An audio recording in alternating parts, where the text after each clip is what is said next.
This is the Jungle Guard on Jungle Stories TV.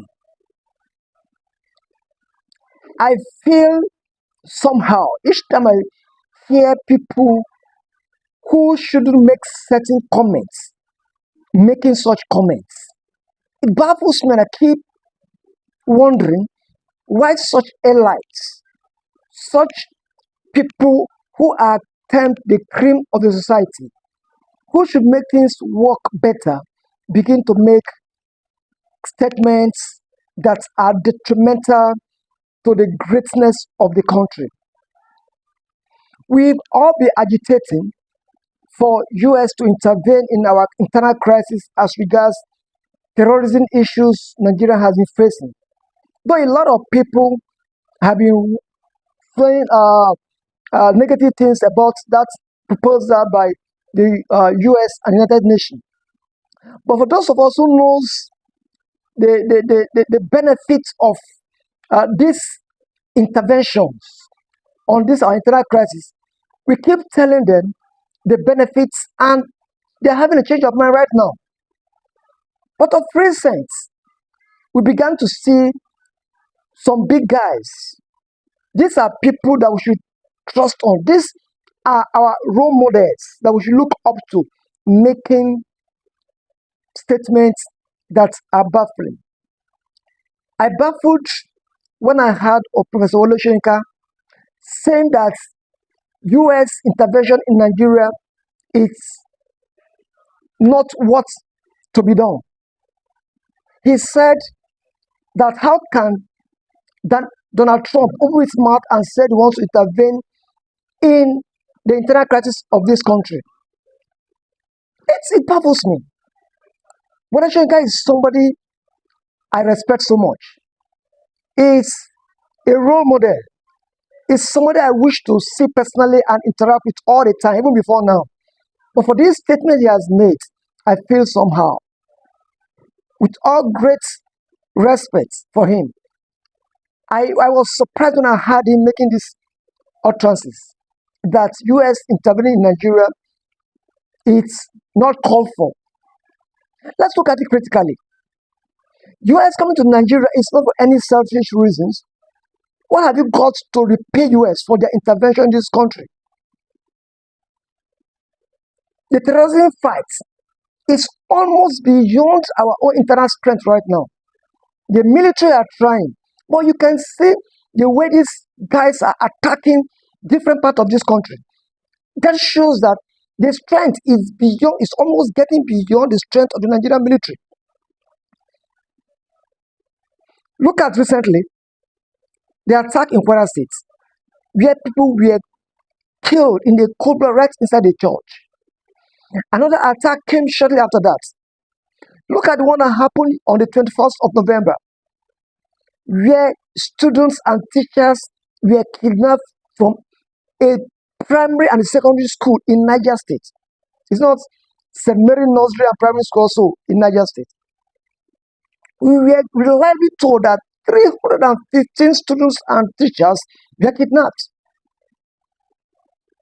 Does Donald Trump have any students or any body related to him in this kidnapped people?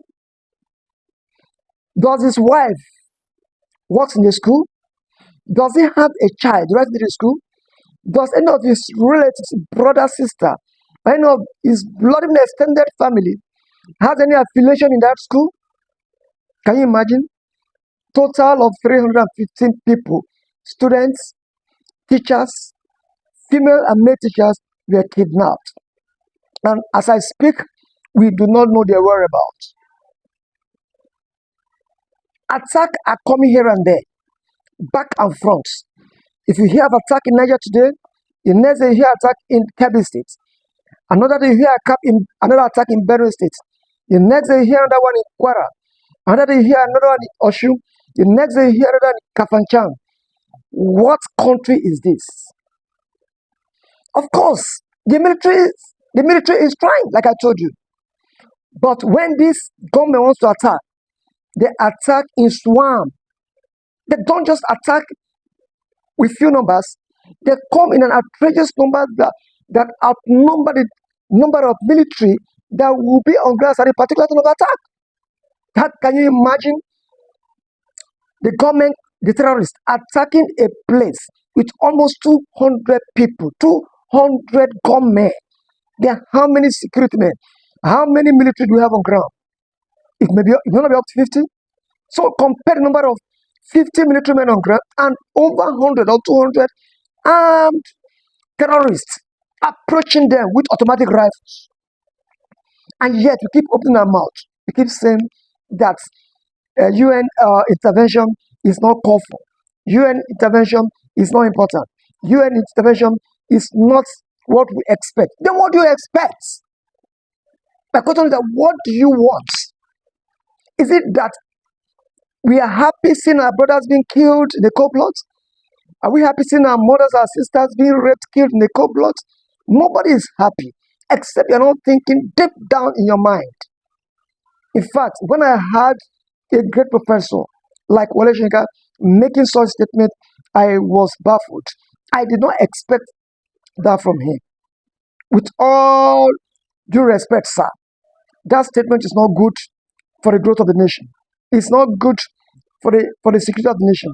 It's not good for the development of this country. And others as well.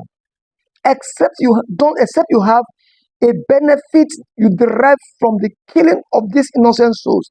As nobody will want to say that the United States shouldn't come to a head. We'll all be praying. We'll all be agitating. We'll all be singing it loud and clear that the US should come to aid.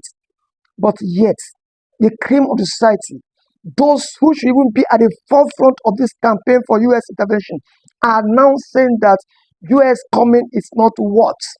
What do you want? How many of you have voluntarily make one or two efforts to squash this government attack in this country? None of you. None of you. Should we now fold our arms and watch the government terrorizing this country? No, of course. We won't. And we are agitating for an external assistant. And yet people keep saying a lot of things. Please, enough is enough of that. If you know you cannot contribute anything meaningful to the progress of this country, please, you better keep